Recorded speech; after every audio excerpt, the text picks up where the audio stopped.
우리가 계속 말씀 영성 시리즈를 진행하고 있었습니다. 말씀 영성의 가장 기본되는 컨셉이 무엇이었습니까? 우리가 말씀을 통해서 하나님의 생명을 만나는 것입니다. 하나님의 생명을, 하나님 그 자체를 말씀을 통해서 만나는 것이 바로 말씀 영성이었습니다. 그것을 위해서 우리가 매일매일 경건의 시간을 가지고 있습니다. 많은 분들이 오서 챔버스 목사님의 365일 묵상 시리즈를 통해서 지금 경건의 시간을 가지고 있다고 생각합니다. 이것을 하시면서 또 여러분들이 질문을 하십니다. 그럼 어떻게 과연 실제적으로 경건의 시간을 가져야 합니까? 그래서 오늘 이 시간에는 그 부록입니다. 말씀 영성 시리즈의 부록으로서 어떻게 경건의 시간을 어떠한 방법으로 가지며 어떻게 해야지 하나님의 생명을 만나는 그런 경건의 시간을 가질 수 있는지에 대해서 실제적으로 살펴보는 시간을 갖도록 하겠습니다. 오늘은 무엇보다도 예수님께서 어떻게 경건의 시간을 가지셨는지를 살펴볼 것입니다. 예수님께서 이 땅을 살면서 하나님의 생명과 함께 사셔서 승리하신 삶을 사신 것이 예수님의 삶이기 때문에 예수님의 경건의 시간을 가지시는 모습을 보면서 우리도 어떻게 경건의 시간을 가져야 될 것을 살펴볼 것입니다. 그래서 오늘은 경건의 시간이라는 제목을 가지고 마가복음 1장 35절로 38절의 말씀을 통해서 하나님께서 저와 여러분에게 주시는 말씀을 함께 나누는 시간 갖도록 하겠습니다. 이 본문 말씀 마가복음 1장은 예수님께서 이제 공생애를 시작하신 다음에 처음 가지셨던 그런 경건의 시간의 모습을 보이고 있습니다. 35절 말씀 보면은 새벽 아직도 밝기 전에 예수께서 일어나 나가 한적한 곳으로 가서 거기서 기도하시더니 그랬습니다. 예수님의 이 경건의 시간, 이 상황 속에서 가장 키워드가 뭐냐면 바로 한적한 곳으로 가사입니다. 한적한 곳으로 가셨다는 것은 뭐냐면은 다른 사람이 없는 곳입니다. 혼자 있을 수 있는 곳인데 사실은 예수님께서 혼자 있기 위해서 가신 것이 아니라 그곳에서 하나님을 만나기 위해서 가신 것입니다. 한적한 곳으로 가셔서 하나님을 만나셨던 그 시간이 바로 예수님의 경건의 시간이었습니다.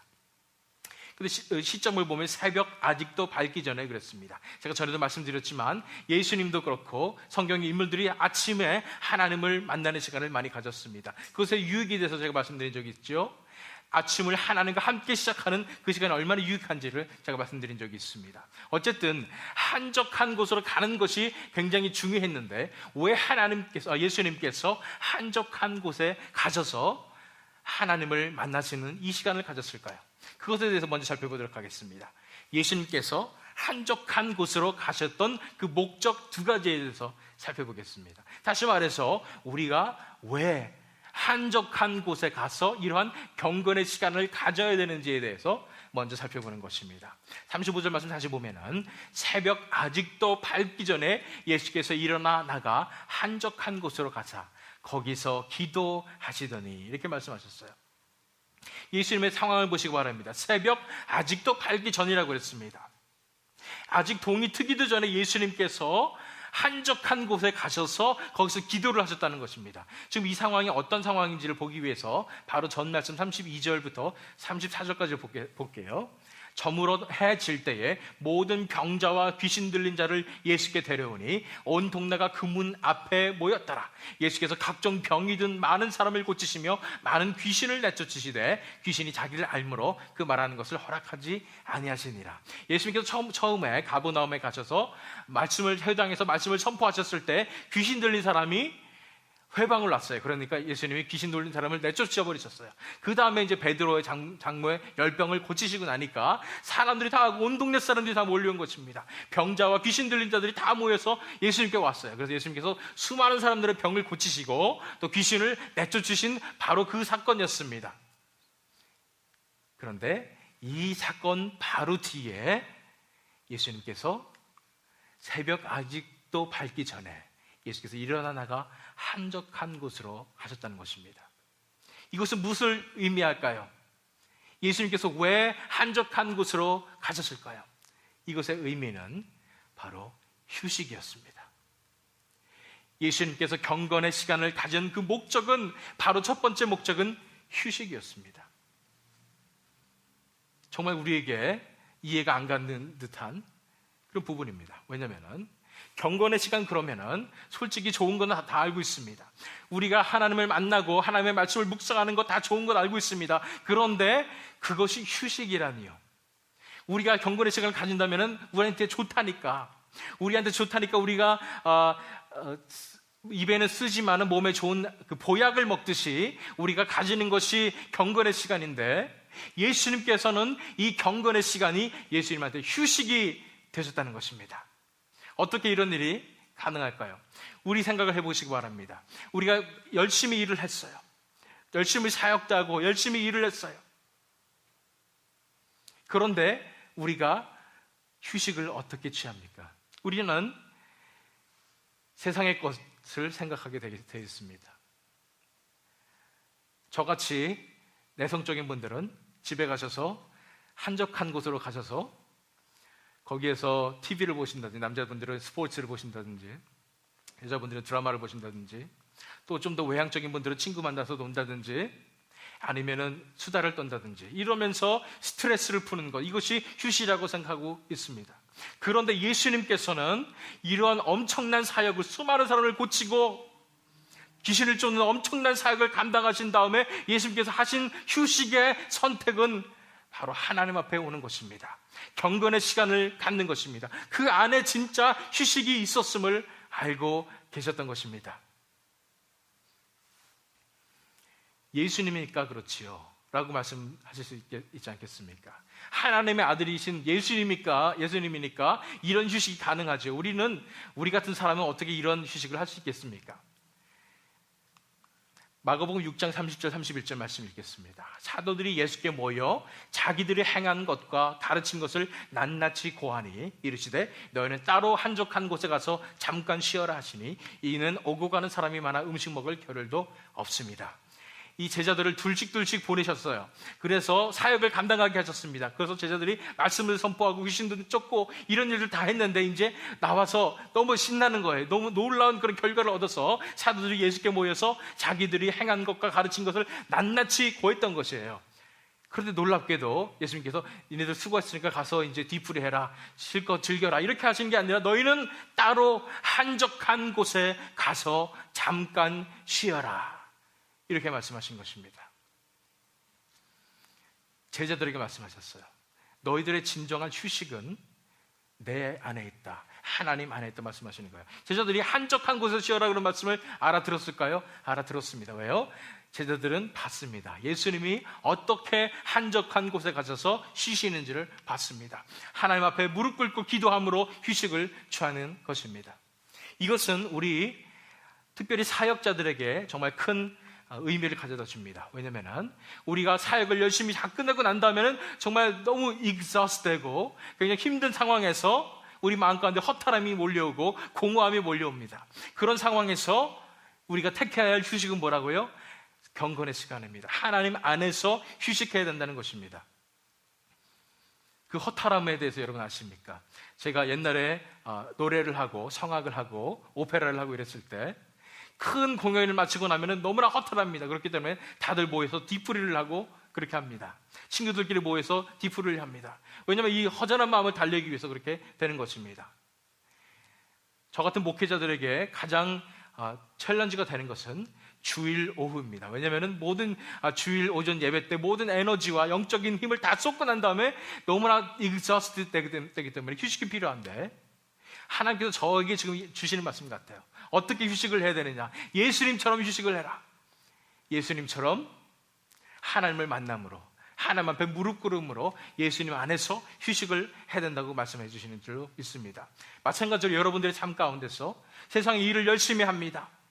정말 돈 벌기 위해서, 먹고 살기 위해서, 가족을 부양하기 위해서 열심히 우리가 일도 하고 또 공부도 하고, 이런 상황 속에서 우리가 어떻게 휴식을 취한다고요? 바로 하나님 앞에서 휴식을 취합니다. 하나님을 만남으로 휴식을 취합니다. 그 속에서 하나님을 만날 때 우리 마음에 진정한 휴식을 얻을 수 있음을 믿으시기 바랍니다. 경건의 시간을 통해서 우리가 하나님의 생명을 대할 때 그 속에 진정한 휴식이 있음을 믿으시기 바랍니다. 첫 번째 목적이 바로 휴식이었어요. 두 번째 목적을 보기 위해서 하반절 말씀 보세요. 35절. 한적한 곳으로 가사 거기서 기도하시더니, 예수님께서 한적한 곳에 가셔서 거기서 하신 게 뭐예요? 기도였습니다. 예수님의 기도는 어떤 의미를 가지고 있습니까? 그 속에서 하나님의 생명을 만나는 것입니다. 그 속에서 하나님을 만나는 것입니다. 예수님은 일상을 사시면서, 잘 들으셔야 됩니다, 일상을 사시면서 하나님의 생명으로 살아가신 분이십니다. 예수님은 하나님의 아들이셨지만 100% 인간의 몸을 입고 이 땅에 오셔서, 인간의 유한함을 100% 입고 오셔서 어떻게 인간이 하나님 앞에서 정말 온전한 의로운 삶을 살 수 있는가 하는 것을 직접 보여주신 삶을 사셨습니다. 그런데 예수님께서 그렇게 하실 수 있었던 동기는 뭐냐면은, 예수님께서 바로 하나님의 생명으로 사셨다는 것입니다. 하나님과 동행하며 사셨다는 것입니다. 하나님의 생명을 만나며 그 속에서 기쁨을 누리며 사셨기 때문에 인간으로서, 100% 인간으로서 이 땅의 삶을 사시면서 이렇게 죄 없으시고 의로운 그 하나님의 의를 이루실 수 있었다는 것입니다. 그래서 예수님의 삶 자체가, 사역도 그렇고 삶 자체가 하나님의 생명으로, 하나님의 능력으로 이루어지는 그런 삶이었습니다. 그렇기 때문에 예수님께서 모든 사역으로서 하나님의 능력과 영적인 권위를 다 선포하신 다음에, exhaust 된 다음에는 예수님께서 가장 필요한 것이 무엇이었냐면 바로 다시 하나님 앞에 가는 것입니다. 하나님의 생명을 만나는 것입니다. 하나님의 힘을 받는 것입니다. 바로 두 번째 목적은 재충전이었습니다. 하나님 앞에서 재충전되는 것입니다. 우리가 배터리를 재충전할 수 있지요. 배터리가 다 떨어지면 재충전할 수 있는 충전 배터리가 있습니다. 우리가 자동차에 기름을 넣고 달리다가 기름이 다 떨어지면 다시 기름을 넣어야지요. 그런 것처럼 재충전의 의미가 있다는 것입니다. 먼저 예수님께서 하나님의 생명으로 이 세상의 삶을 살아가셨기 때문에 이 힘든 상황에서, 사역으로 지친 상황에서 예수님께서 재충전할 수 있었던 것은 이 경건의 시간밖에 없었습니다. 하나님을 만나는 것, 하나님의 생명을 만나는 것, 하나님과 동행하는 그 시간밖에 없었다는 것입니다. 마찬가지로 우리도 이 세상을 살면서 우리가 진정으로 재충전할 수 있는 것은 바로 이 경건의 시간밖에 없음을 우리는 알아야 됩니다. 어떤 분이 저한테 말씀하실 수도 있습니다. 목사님, 그런데 저는 왜 경건의 시간을 해도 재충전이 되는 것 같지 않지요? 살펴보시기 바랍니다. 내가 정말로 하나님의 생명으로 살아가고 있는가? 내가 이 세상 살면서 내 뜻대로, 내 힘대로 열심히 살면서 경건의 시간으로 내가 충전받는다고 해서 되겠습니까? 그렇지 않습니다. 우리가 이 세상을 살면서 하나님의 생명으로 살아가게 될 때, 우리가 이 세상에 살면서 사역을 하면서 또 일을 하면서 하나님의 생명으로 살아가게 될 때는 정말로 경건의 시간이 필요합니다. 왜냐하면 그 속에서 정말 하나님의 생명을 만나서 우리가 재충전이 되기 때문입니다. 그래서 한적한 곳으로 예수님께서 가셨을 때 두 가지 목적이 있었습니다. 첫 번째는 그 하나님 안에서 진정한 휴식을 누리기 위해서 그랬고요. 두 번째는 그 속에서 새 힘을 얻기 위해서, 회복되고 새 힘을 얻기 위해서 이렇게 하셨습니다. 예수님께서 우리에게도 말씀하신 줄 저는 믿습니다. 너희가 어디서 힘을 얻느냐, 어디서 휴식을 얻느냐고 지금 물어보고 계신 줄 저는 믿습니다. 하나님 안에서만 우리가 진정한 쉼을 얻을 수 있습니다. 진정한 휴식을 얻을 수 있어요. 하나님 안에서만 우리가 새 힘을 얻을 수 있음을 믿으시기 바랍니다. 우리가 하나님의 생명을 만나는 그런 경건의 시간을 통해서 우리가 진정한 휴식과 재충전을 얻을 수 있다는 것입니다. 그런데 이제는 그렇다면 이렇게 경건의 시간이 좋은 걸 알았습니다.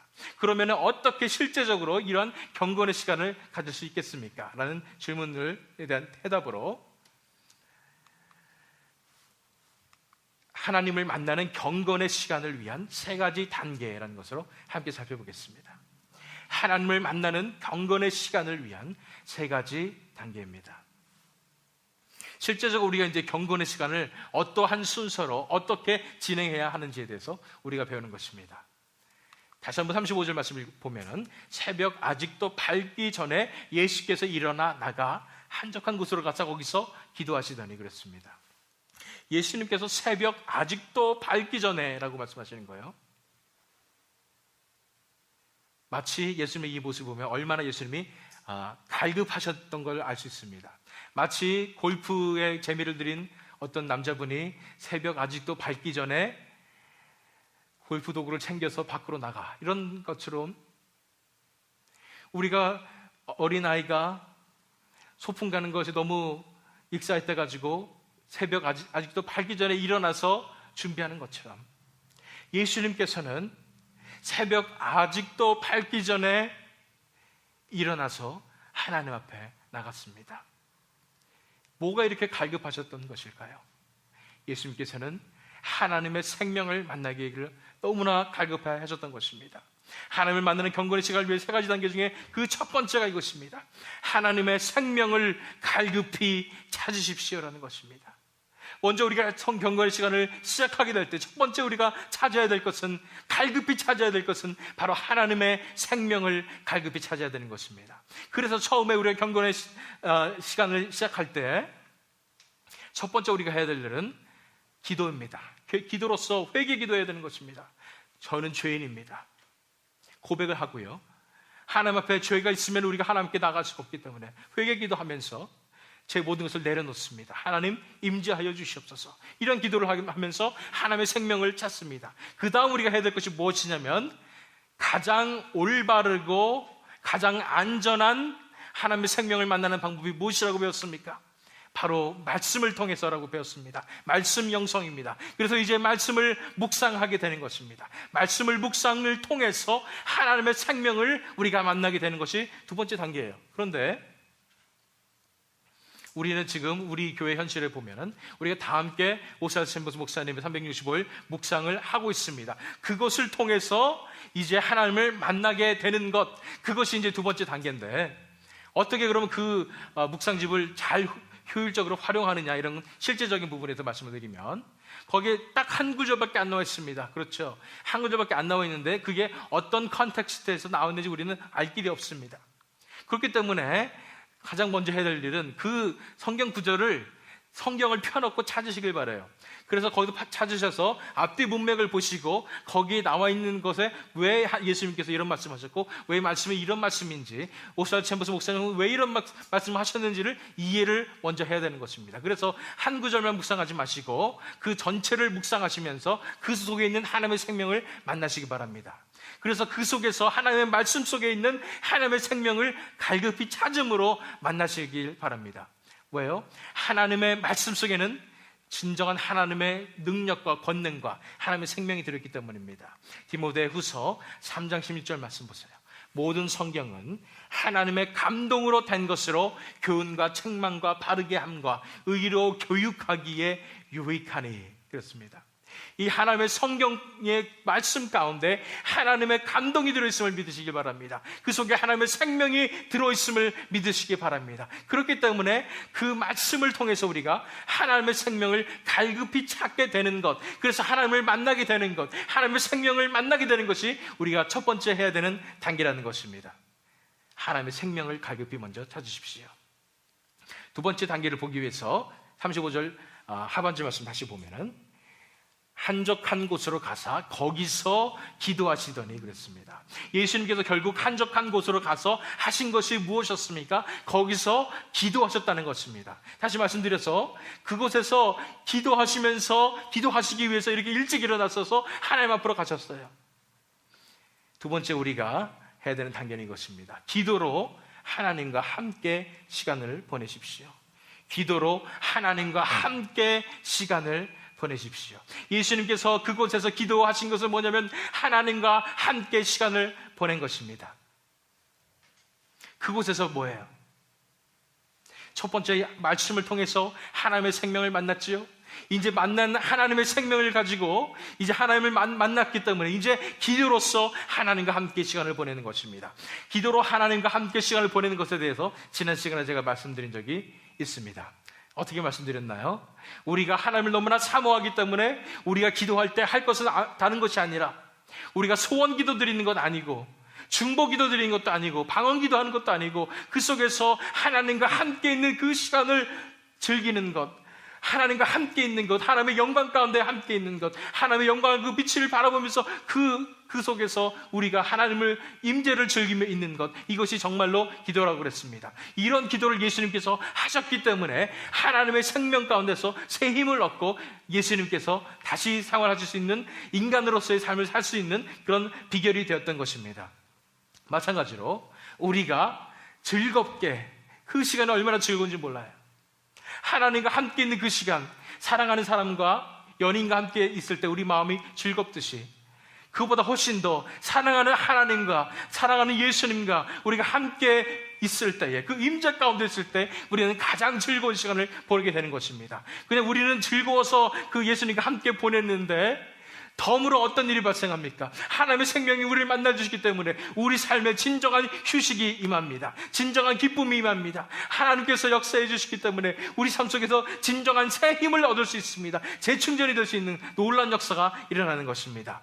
예수님이 바로 이러한 시간을 가지셨기 때문에 이 땅에서 하나님의 의의를 이루실 수 있는 놀라운 역사를 해내셨어요. 예수님께서 말씀하십니다. 요한복음 17장 21절 말씀 보세요. 아버지여, 아버지께서 내 안에, 내가 아버지 안에 있는 것 같이 그들도 다 하나가 되어 우리 안에 있게 하사 세상으로 아버지께서 나를 보내신 것을 믿게 하옵소서. 예수님께서 이 땅에서 인간의 삶으로서 하나님의 의의를 나타내신 그 비결이 무엇이었냐면 하나님 아버지와의 연합된 삶이었습니다. 하나님의 아버지의 생명 가운데 살아갔던 것입니다. 아버지께서 내 안에, 내가 아버지 안에 있는 것 같이 그들도 하나가 되어 우리 안에 있게 사, 이렇게 말씀하신 것처럼 우리가 예수님을 닮아가는 것은 바로 예수님과 같이 하나님의 생명으로 살아가는 것입니다. 하나님의 생명 가운데 만나는 것입니다. 기도로서 하나님과 함께 이런 시간을 보낼 때에, 하나님의 생명 안에서 시간을 보낼 때에, 하나님으로 즐거워하게 될 때에 예수님과 같이 우리도 이 세상 가운데서 하나님의 생명으로 살아갈 수 있는 놀라운 특권을 얻을 줄 믿습니다. 마지막 세 번째 단계를 보기 위해서 이제 스토리를 보시기 바랍니다. 36절 보세요. 시몬과 및 그와 함께 있는 자들이 예수의 뒤를 따라가. 이제 예수님이 한적한 곳을 가셨기 때문에 제자들이 이제 예수님을 따라가게 됐어요. 왜 따라갔냐면은 37절 말씀 보시면 만나서 이르되 모든 사람이 주를 찾나이다. 이 제자들의 마음 가운데 굉장히 흥분된 마음을 보십니까? 익사이트된 마음을 보세요. 모든 사람이 주를 찾나이다. 보세요. 수많은 사람들이 다 병이 고쳐졌고 수많은 귀신들이 다 내쫓아졌습니다. 이제 사람들이 다 예수님만 찾습니다. 보세요. 우리가 따르던 이 선생님이 굉장한 사람이었습니다. 굉장한 부흥을 가져오는 사람이었습니다. 그러니까 이러실 때가 아니에요. 예수님 빨리 가서 더 많은 사람 고쳐야 되고요, 더 많은 사역하셔야 됩니다. 이렇게 얘기한 거예요, 제자들이. 근데 예수님의 대답을 보십시오. 38절 보세요. 이르시되 우리가 다른 가까운 마을들로 가자. 거기서도 전도하리니 내가 이를 위하여 왔노라 하시고. 예수님의 대답은 다릅니다. 그곳에서 높임을 받고 그곳에서 더 큰 사역하고 더 큰 영광을 나타내는 것이 아니라 다른 곳으로 가자. 내가 할 일은 더 많은 사람에게 전도하는 것이다. 더 많은 사람들을 섬기는 것이다. 이렇게 말씀하시는 것입니다. 예수님께서 어떻게 이런 대답을 하실 수 있었을까요? 저는 분명히 믿습니다. 예수님께서 하나님의 생명 안에 거하는 삶을 살았기 때문에 이런 말씀하실 수 있으시라고 믿습니다. 다시 말하면 뭐냐면은 예수님께서 지금 무릎 꿇고 하나님의 생명 가운데 거하셨기 때문에 하나님의 뜻이 무엇인지를 분별하실 수 있었던 것입니다. 다른 세상의 디스트랙션, 내가 높아지고 성공적인 사역을 하고 이런 것이 중요한 것이 아니라 이제 하나님께서 주신 원래의 뜻이 무엇인지로 다시 하나님께로 돌아가실 수 있었다는 것입니다. 그래서 세 번째 단계는 무엇이냐면 하나님의 뜻을 그 가운데 분별하십시오라는 것입니다. 우리가 기도로 하나님과 함께 시간을 보내는 그 가운데 이제 하나님의 뜻을 분별해야 된다는 것입니다. 처음에 제가 기도로 함께 시간을 보낸다고 했는데 아무것도 하지 말고 하나님 가운데 하나님을 예배하며 하나님을 만나는 그 시간을 가지라고 말씀드렸습니다. 처음에는 이렇게 아무것도 하지 않은 채 하나님과의 그 시간을 즐기게 될 것입니다. 그런데 이제 하나님께서 우리와 함께 우리 예배를 받으시면서 함께 계시면서 우리의 마음을 들여다보게 하실 것입니다.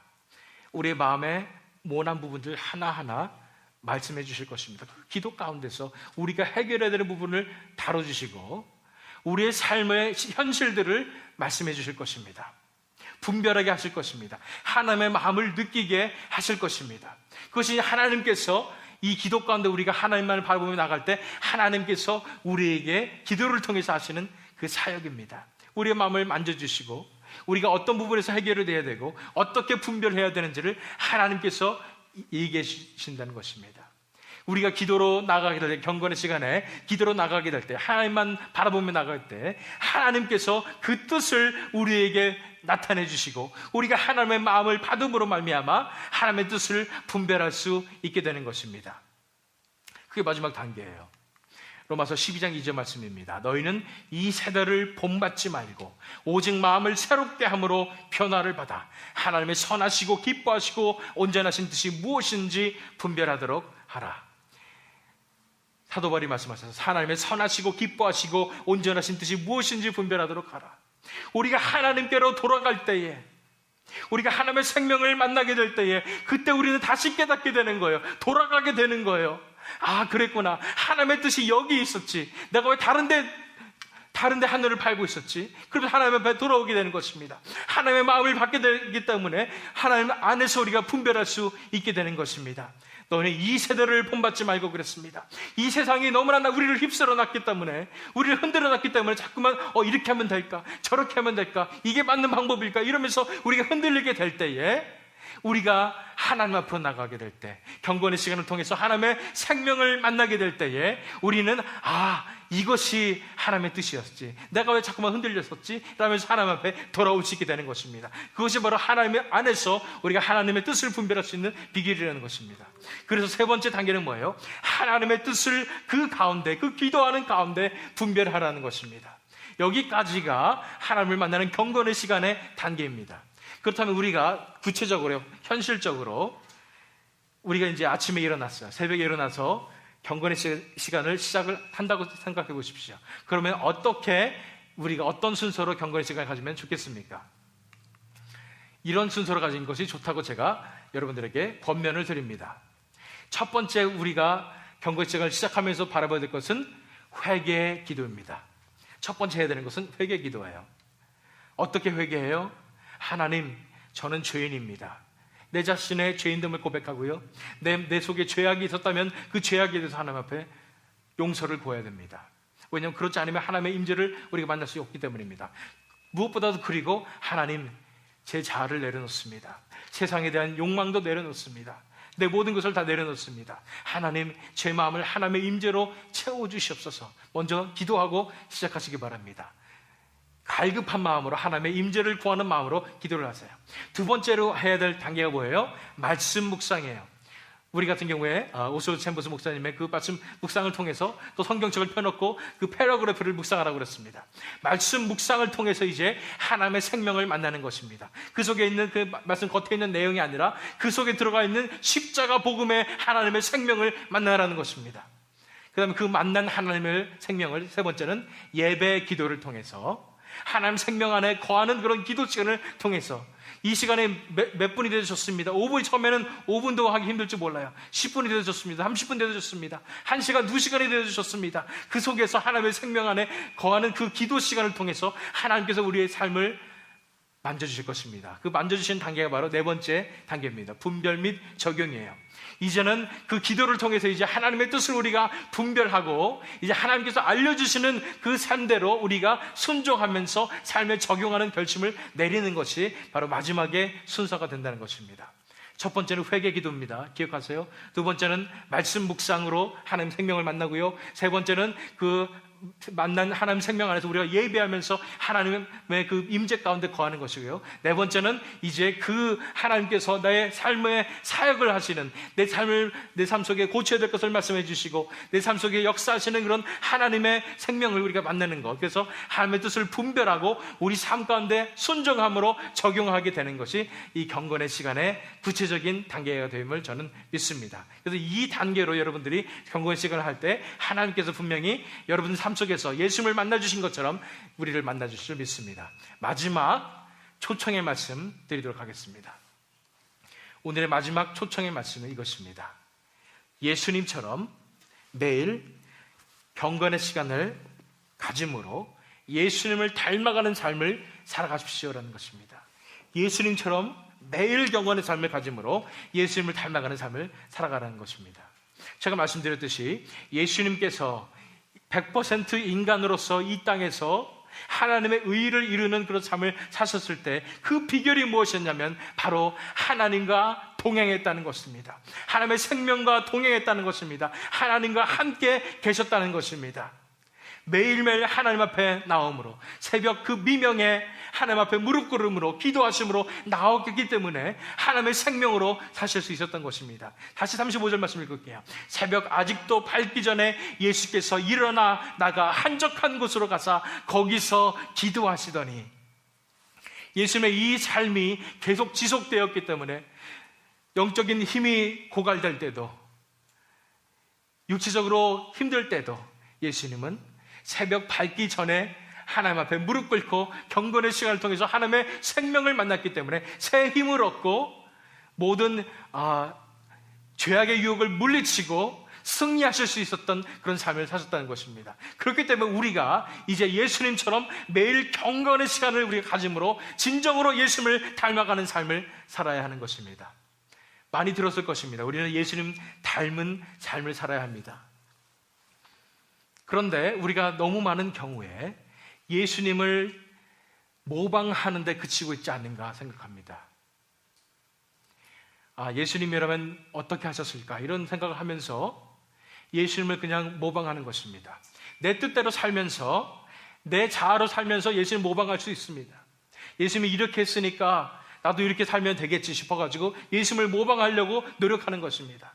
그것이 아니라 진정으로 예수님을 닮아가기 위해서는 어떻게 해야 돼요? 매일매일 하나님의 생명을 만나야 되는 것입니다. 하나님의 생명을 매일매일 만나게 될 때에, 하나님의 생명이 나를 만나주실 때에, 예수님과 연합하게 될 때에, 예수님께서 내 삶을 대신 살아주실 때에 예수님의 생명이 내 삶을 통해서 드러나게 되는 것입니다. 그럴 때 이 우리의 삶을 보고 사람들은 우리가 예수님 닮았다고, 예수님 닮은 제자라고 말하게 되는 것입니다. 그렇습니다. 예수님을 진정으로 닮는 그 비결은 무엇입니까? 예수님처럼 하나님의 생명으로 살아가야 하는 것입니다. 예수님께서 이 땅에 사셨던 것처럼 하나님께 전적으로 의지하면서 살아가야 하는 것입니다. 우리 자아를 내려놓고 이제 하나님 앞으로 가야 되는 것입니다. 그럴 때에 예수님의 생명이 우리 삶 가운데 역사하심으로 말미암아, 예수님의 생명으로 살아감으로 말미암아 우리가 진정으로 예수님을 닮는 그런 열매를 우리 삶 속에서 나타낼 줄 믿습니다. 우리 힘으로 예수님 닮으려고 노력하는 거 아닙니다. 우리가 오히려 예수님 앞에 우리 모든 것을 드릴 때에, 예수님께서 우리 삶을 다 들어주실 때에 예수님의 생명이 우리 속에서 나타나게 되는 것입니다. 요한복음 17장 23절 말씀 보세요. 곧 내가 그들 안에 있고 아버지께서 내 안에 계시어 그들로 온전함을 이루어 하나가 되게 하려 함은 아버지께서 나를 보내신 것과 또 나를 사랑하신 같이 그들도 사랑하신 것을 세상으로 알게 하려 함이로소이다. 예수님께서는 말씀하세요. 내가 그들 안에 있고 아버지께서 내 안에 계시어 그들로 온전함을 이루어 하나가 되게 하려면, 이게 말씀하시는 거예요. 예수님께서 우리 속에 계시고 우리가 예수님 안에 연합하게 되고 하나님께서 또 예수님 안에 계시고 이런 연합의 관계가 이루어지는 것이 바로 예수님의 승리의 비결이셨고, 예수님께서 의의를 이뤄내신 비결이셨고, 죄악으로부터 승리하신 비결이실 뿐 아니라 이 세상에서 끝까지 순종하심으로 십자가의 사역을 감당하신 그런 놀라운 능력의 비결이셨습니다. 마찬가지로 우리가 예수님처럼 매일매일 경건의 시간을 가짐으로써 이제는 예수님을 닮아가는 삶을 살게 될 때에 진정으로 사람들이 우리 삶을 보면서 예수님 같다고 말하게 될 것입니다. 왜냐하면 예수님의 생명이 우리 삶 속에서 드러나기 때문입니다. 하나님의 생명으로 우리가 충만하기 때문입니다. 성령으로 우리가 충만하기 때문입니다. 성령으로 우리가 불붙기 때문입니다. 그래서 진정으로 예수님을 닮는 그런 삶을 살아가는 그런 삶이 우리 속에 펼쳐지기 때문입니다. 그래서 우리가 경건의 시간이 중요합니다. 우리가 휴식하고 재충전할 뿐 아니라 이제는 예수님을 진정으로 닮아가는 예수님과 같이 우리가 사는 거예요. 매일매일 하나님을 만나며 하나님의 생명으로 우리가 살아가게 되는 것입니다. 그래서 이 시간 챌린지를 드립니다. 매일매일 경건의 삶을, 경건의 시간을 가지십시오. 매일매일 하나님 앞에 엎드리셔서 하나님의 생명을 만나십시오. 그럴 때에 하나님의 생명으로 사는, 하나님의 생명으로 말미암아 하나님의 길로 걸어가는 저와 여러분 될 줄 믿습니다. 이 시간에 우리가 기도하실 때에 마지막으로 우리가 정말 하나님 앞에 나옵니다. 매일매일 하나님 앞에 나옵니다. 하나님, 매일매일 하나님 만나게 해 주시옵소서. 매일매일 하나님의 생명을 만나게 하여 주시옵소서. 예수님 같은 삶 살기 원합니다. 예수님 내 삶을 통해서 역사하여 주시옵소서. 이 시간 다 같이 하나님 앞에 이제 헌신하며 기도하는 시간 갖도록 하겠습니다. 기도하시겠습니다.